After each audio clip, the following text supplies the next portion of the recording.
I've been reading Donald Trump's immigration plan, and I think it's all wrong. It is simply impossible to achieve. Right now, Donald Trump is no question the loudest voice of intolerance, hatred, and division in the United States. He wants to deport 11 million people from this country, 11 million undocumented immigrants. How is he going to do it? He's short on specifics. Is he going to do it by plane, by bus? Is he going to send the army? Can you imagine separating families, breaking up families?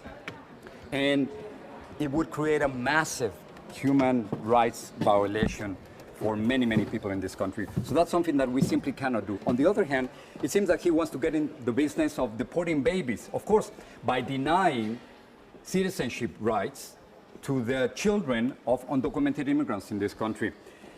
He might not like it, but the Constitution says otherwise. The last time I checked, the 14th Amendment read that all persons born in the United States are citizens of the United States. He might not like that, but the children of immigrants born in this country are U.S. citizens just as he is. Now, let's talk about the wall. Something like this. Can you imagine building a fence for the 1,900 miles between Mexico and the United States?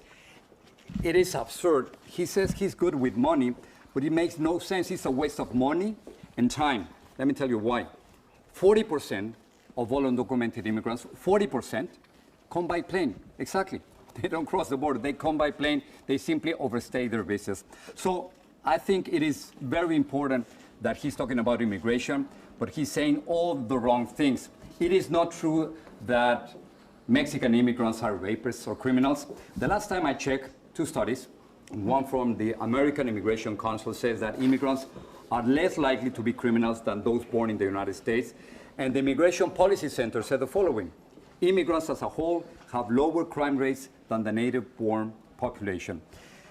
You know, Latinos will remember in 2016, 60 million Latinos will go to the polls on election day.